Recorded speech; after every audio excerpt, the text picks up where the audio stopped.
Hi, my name is Tony Chen, and today we're going to take a close look about overpopulation.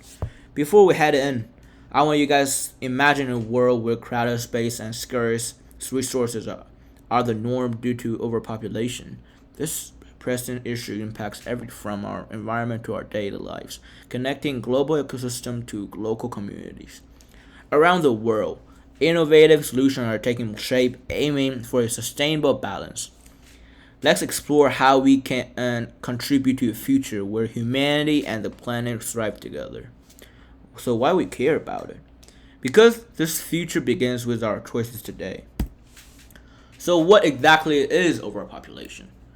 By one of the famous author Mokokoma Mokohana, overpopulation is by far the worst kind of pollution because it affects a very stuff.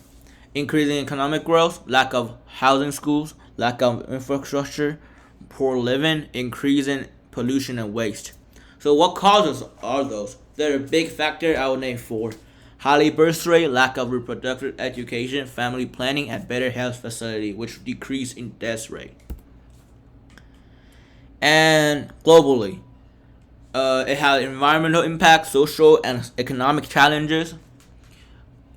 So for environmental, the resource depletion, biodiversity loss, and pollution. By far, pollution is one of the biggest major factor in or effects from overpopulation. And one of the major factor from the social economic challenges are the migration pressure. It aggravates economic differences and environmental damages from a place to another place. So let's look in data. In 2022, the United States released around 66 million tons of pollution into the air. And in 2022, 2,008 plant and animal species have disappeared in the US, and 2,288 are in danger. Approximately 286 million people live outside their home countries, with 32.5 million being refugees as of mid 2022. Over 19 billion natural resources are used up every year, and this number is expected to double by 2050. And in this case, natural resources are never gonna come back by human made. So on the left, let's take a close look on the left. Solution and strategy from national perspective. Culture. Having a big family value a lot in some tradition because sometimes people think more people is better. However, it's really hard to stop their old way of thinking and move on. For economy is a double blade. Excessive amount of workers means lack of job available for them. And work together. Countries are working together to solve this massive issue. And this should not never be a border to border stuff. We should help each other because it's a world issue, not only countries. It happen everywhere. On the right, examples. Many countries like China, Europe, Africa have their own policy of controlling birth rate and control the population. For China, the famous is one child policy where people only can have one child. And in some part of Europe, like Netherlands, Denmark, they have fewer population because there is too many old people.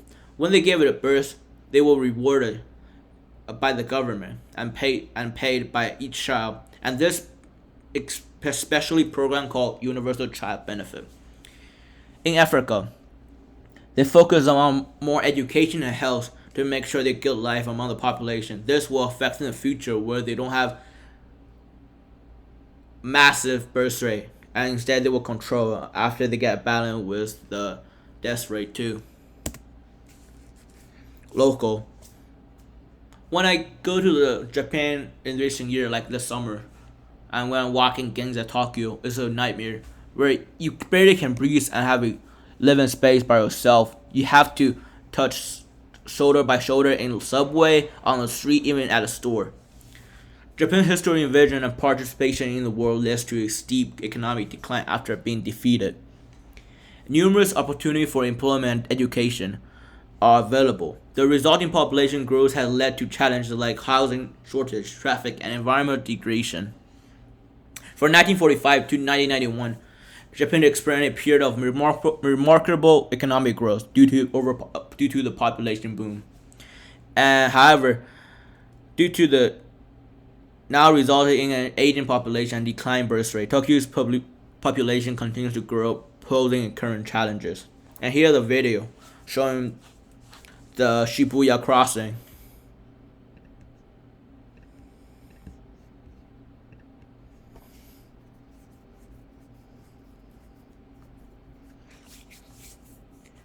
If we would have much time, I will show you guys later if you have time and want to ask me. Economic overpopulation has become a double-edged sword for Japan. It contributes one of the highest Japanese GDP while making the wealth city in the planet. So and this is a graph, and on the here the sign teaches that's the Tokyo, and in that we can see that Tokyo have the highest number of yearly income by household, and which means we can also analyze the population. More dense more dense population are, the more GDP is coming from that city. And there's a map of Tokyo Ginza. And ecological environmental. Tokyo has 37 million people, which means 480 people per square mile. The population brought challenges and pressure to Tokyo's government. But city itself never stopped exploring sustainable cities. And this is a map of degradation of environment. For the future, Japan is paying families 1 million yen to move outside to the countryside. Due to the act of the government, by 2100, the Tokyo population will be greatly reduced. It will improve fundamental infrastructure and environmental sustainability in the future. And protecting our planet by making family planning services widely available and affordable. Thank you.